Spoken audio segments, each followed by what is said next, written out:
इधर देखो इधर, ये हमारा पड़ोसी राज्य बिहार है।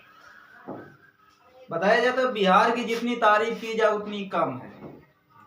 मैं आपको एक चीज बता दूं, साक्षरता दर बिहार की बहुत कम है, लेकिन बिहार के लोगों के पास दिमाग बहुत ज्यादा है। बताया जाता है कि एक बिहारी 100 पे भारी, ये एक डायलॉग है कि एक बिहारी 100 पे भारी। और ये आप देख रहे हैं, ये मनीष कश्यप हैं, बिहार के बहुत अच्छे रिपोर्टर हैं। और इनका एक न्यूज चैनल है जिसे कहते हैं सच तक। और ये बताया जाता है कि जो मनीष कश्यप है, सन ऑफ बिहार कहा जाता है मनीष कश्यप को। सन ऑफ बिहार का मतलब ये है कि बिहार का पुत्र। अब बिहार का पुत्र इसे क्यों कहा गया? अभी तो जेल में थे, अब जेल से निकलकर बाहर आए, इनके ऊपर एनएसए लग गया था। एनएसए उस व्यक्ति के ऊपर लगता है जब आप देश विरोधी कोई काम करोगे। तो मनीष कश्यप ने एक वीडियो बनाया और उस वीडियो में ये बताने का प्रयास किया कि जो तमिलनाडु राज्य है, तमिलनाडु राज्य में जो बिहारी मजदूर हैं उनके साथ वहाँ की जो गवर्नमेंट है वो गलत कर रही है। बाद में उसमें जांच आई कि ये गलत है, ऐसा तमिलनाडु नहीं कर रहा। और अंत में क्या हुआ कि बिहार सरकार ने तमिलनाडु सरकार से साथ मिल के इसको जेल में डाला। बाद में जमानत नहीं मिल रही थी, पटना हाई कोर्ट ने बाद में जमानत दिया, तो खैर अभी निकल कर ये आए। देखिए, ये बात बिल्कुल सत्य है कि अगर आप सरकार के साथ मिल के काम करोगे तो आपको कुछ नहीं होगा। अगर आप सरकार के साथ मिल के काम नहीं करोगे तो मैं आपको बता दूं, आप सही से नहीं रह पाओगे चैन से। आप 6 महीना बाहर तो 6 महीना जेल के अंदर। आपको उनके साथ चल के मतलब एक बैलेंस बना के चलना होगा। और मनीष कश्यप क्या था कि जो मुंह में आए वो बोल दो, गलत है तो बोल दो, सही है तो बोल दो। और कभी कभी क्या होता है कि किसी व्यक्ति को अगर वो व्यक्ति चाहे जितना गलत हो, अगर तुम उससे कह दो नहीं तुम गलत हो, तो उससे गुस्सा आएगा। ये बिहार की जमीनी स्तर को दिखाने का प्रयास कर रहे थे कि बिहार में कितना ज्यादा भ्रष्टाचार है, कौन कौन से अधिकारी क्या काम करना चाहिए, क्या काम नहीं करना चाहिए, वो करता है ईमानदारी से कि नहीं करते, ये सब दिखाने का प्रयास करते हैं। और यही बात उन अधिकारियों को और गवर्नमेंट को अच्छी नहीं लगी और उठा के कहाँ बंद कर दिए?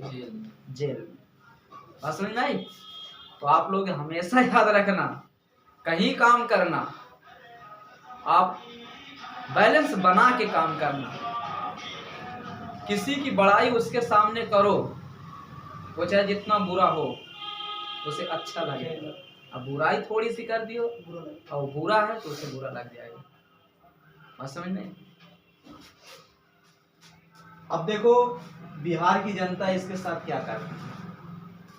बताया जाता है कि इस बार मनीष कश्यप जो लोकसभा के चुनाव आ रहे हैं ना, ये चुनाव लड़ेंगे। और हकीकत में अगर बिहार की जनता पढ़ी लिखी होगी, समझदार होगी और आने वाले समय में बिहार को आगे ले जाना चाहती होगी तो ऐसे व्यक्ति को चुनाव जिताएगी। क्योंकि ऐसे व्यक्तियों की जरूरत है आज के समय। आज के समय उन व्यक्तियों की जरूरत नहीं है कि जो बहुत दिन तक सत्ता पर रहने के बावजूद कुछ न कर पाए। बहुत सारे ऐसे एग्जाम्पल हैं कि बहुत सारी ऐसी राजनीतिक पार्टियां हमारे देश में हैं जिनकी सरकार उन राज्यों में बहुत दिन तक थी लेकिन काम नहीं कर पाई। वहाँ की जनता को जो चीज़ देना चाहिए वो चीज़ वो नहीं दे पाए। तो ऐसे में नवयुवक दूसरे तो आएंगे ही ना आगे। और हम तो बिहार की जनता को ये भी कहते हैं कि एक बार मौका देना चाहिए कि नहीं देना चाहिए। एक बार ऐसे व्यक्ति को मौका देना चाहिए, जिताना चाहिए। और अगर व्यक्ति जीत जाएगा तो हम उम्मीद हमारी यही है कि जिस क्षेत्र से भी ये चुनाव लड़ेगा ना, उस क्षेत्र में तहलका मार देगा, देर नहीं लगेगा। अधिकारी तो इससे बहुत दबेंगे, अधिकारी इतना दबेंगे जिसका कोई जवाब नहीं। क्योंकि देखिए सांसद का बहुत बड़ा पावर होता है। एक सांसद आप ये समझ लीजिए, जैसे हमारा ये जिला है, अब इस जिले में मान लो वर्तमान में अगर 22 लाख आबादी है, तो 22 लाख आबादी के बीच में एक सांसद जा रहा है, तो अब समझ लो 22 लाख लोग जा रहे हैं उसके साथ। तो एक सांसद का, वो चाहे जिस पार्टी का हो, सांसद सांसद होता है, विधायक विधायक होता है। अच्छा, थोड़ा कमी मनीष कश्यप जी में भी है। इनमें कमी पहली है कि देखो, व्यक्ति को गंभीर रहना चाहिए, चाहे हम हो चाहे आप हो। अगर हम गंभीर रहेंगे ना, तो अगर हम उस जगह कोई भी शब्द बोल रहे हैं तो उसकी, हमारी शब्द की वैल्यू होगी।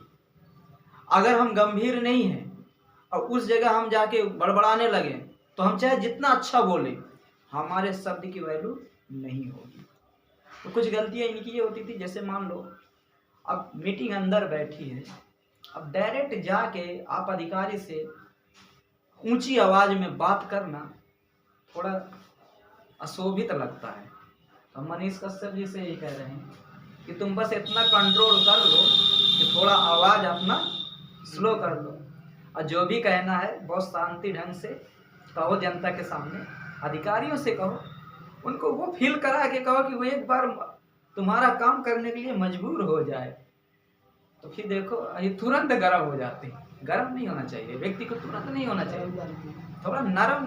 भाई गरम दल और नरम दल इतिहास में क्यों बने थे?